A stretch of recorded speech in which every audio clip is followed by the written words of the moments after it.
많은 전문가들이 이제 하락에 대한 이야기를 할 겁니다. 이제 희망적인 이야기를 하는 유튜버는 거의 없을 것 같아요. 아마 제가 마지막 인디언일 것 같은데, 증시의 위험성에 대한 이야기들은 여러분들도 다들 아실 거라 생각을 합니다. 토론도 찬성과 반대가 있어야 올바른 해답을 얻을 수 있듯이 균형 잡힌 생각을 위해서 긍정적인 것들을 한번 뽑아봤습니다. 많진 않아요. 그래도 조금 있어요. 하락만 이야기하다 보면 뇌가 하락으로 굳어버립니다.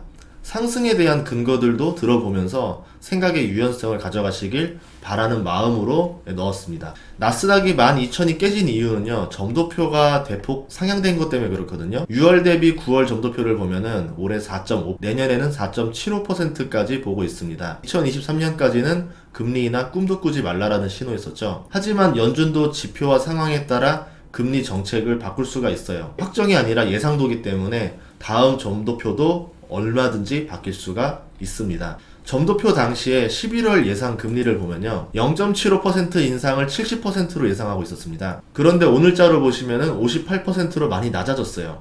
0.5% 인상이 41%로 굉장히 확률이 많이 올라왔거든요. 8월 3일까지 아직 한 달 더 남았기 때문에 0.5% 인상이 우위로 넘어갈 수도 있습니다.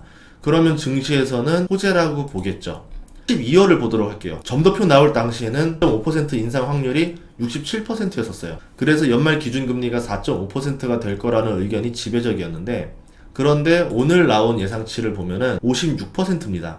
0.25%냐 0.5%냐가 거의 반반 정도로 되어가고 있는 중이에요. 0.25% 인상을 하게 되면은 연말 기준금리가 4.25%가 되게 됩니다. 이미 3.5%를 넘기는 순간 한계 상황을 넘기는 금리라 생각을 하는데, 이러나 저러나 힘든 건 매한가지예요. 하지만 증시는 지금 조금이라도 희망의 메시지를 찾으려고 하고 있어요. 그런 점에서 연말 기준 금리가 조금 낮아질 희망을 보여주면은 다시 베어마켓 랠리가 될 수 있다라는 거죠. 내년 2월 1일은 어떨까요? 예상 금리가 점도표 당시에는 0.25%를 올려서 4.75%가 될 확률을 65%로 봤습니다. 금리 인상을 쉬지 않고 올릴 거라 봤던 거죠. 그런데 오늘 나온 예상치에는 44%로 보고 있습니다. 4.5%를 유지할 확률을 45%로 약간 더 높게 보고 있습니다. 금리 인상 속도가 둔화되기 시작하는 지점이죠. 그러니까 사람들은 금리 인상 속도가 굉장히 빠를 거라 예상했는데 벌써 일주일 만에 그 정도까지는 아닐 거야, 조금 더 속도가 떨어지는 상태로 증가할 거다, 이렇게 본다라는 겁니다. 그럼 내년 3월 금리는 어떻게 되느냐? 3월 16일이 되면요, 0.25%를 더 올려서 4.75의 금리를 맞출 거라 보는 관점이 45%고요 4.5%를 그냥 더 유지할 거라는 관점이 28%, 5%가 될 거라는 관점도 21%로 여기서부터는 방향이 많이 갈리기 시작합니다. 이런 점을 봤을 때 금리 인상 발표 당시 점도표를 보고 공포에 질렸던 금리 예상들이 이제 조금씩 진정을 하고 있는 모습이다. 투자자는 이것만 보면 안 되고 왜 이렇게 인상 속도가 둔화되고 있는지 이유를 찾아야 돼요. 가장 큰 이유들은 벌써 일본이라던가 영국이라던가 뭐 국민들이라던가 기업들이 못 버티는 것 같다라는 시그널들을 본 거죠.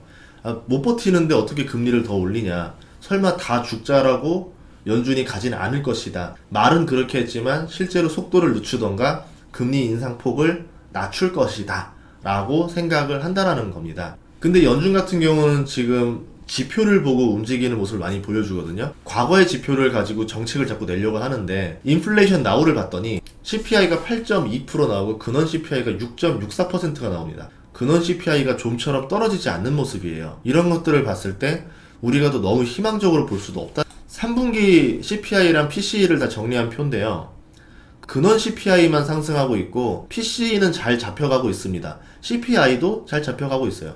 결국 지금 문제는 근원 CPI다. 주택가격 하락이 나와야 이 수치를 잡힐 수가 있습니다. 왜냐하면 근원 CPI 지금 절반 정도가 주택가격이랑 렌트비이기 때문에 렌트비보다도 주택가격이 27%로 더 높게 비중을 차지하고 있어요. 주택가격이 떨어지는 게 정말 중요합니다. 이제 9월이 끝났으니까 4분기에 주택가격 하락을 기대해야지만 근원 CPI가 잡힐 거라고 전망을 할 거고, 금리 인상폭도 둔화될 거라고 볼 수가 있거든요. 그래서 두 가지 지표를 봤습니다. 주택가격 지수 중에서 20개 도시 지수 지표를 봤더니 꺾였습니다. 7월달 거였는데 꺾였고요. 그리고 어제 발표한 미국 주택가격 지수도 꺾였습니다. 이제 슬슬 주택가격 지수도 꺾이는 모습들을 보여주면서 증시에서는 긍정적으로 바라보지 않을까 생각을 했거든요. 유가도 지금 몇 달째 130달러에서 77달러로 거의 40% 가까이 내려왔어요. 그러면은 물가 안정이 이후에 계속 될 것이다. 물가 안정 정도가 아니라 물가가 안정되는 거는 기본이고 경기 침체 때문에 사람들이 어려워할 거다라는 전망까지 더해지고 있습니다. 이런 전망들을 봤을 때 연준이 금리 인상을 멈추는 게 맞지 않겠는가라고 했는데, 문제는 연준이 이제 그렇게 생각하지 않는다라는 거죠. 물가 지표가 아직 높게 나왔네요. 이거는 7월달 거잖아요. 그런데 저희가 8월달 걸 어떻게 알겠습니까? 저희는 7월달 거 보고 9월달을 결정하는 사람입니다. 땅땅땅 이렇게 때리고 있다라는 거죠. 그런 점들 때문에 10월 13일 날 CPI 발표가 있는데 CPI 예상치가 얼마나 낮게 나올까, 사람들이 이제 그거에 따라서 많이 달라질 것 같아요. 10월달 발표 나는 거부터 CPI가 빠르게 떨어지면은 이제 금리 인상이 어렵다라 볼 거고, 10월달 발표치에서도 아직 안 떨어져서 나오면은 1월 금리 인상까지는 세게 갈 수 있겠구나, 그 다음에 희망을 가져보자, 이렇게 가지 않을까 싶습니다. 근원 CPI 같은 경우도 보면은 아직 예상치가 나오지 않았거든요. 발표 일주일 정도는 돼야지만 예측치가 나오지 않을까 예상이 됩니다.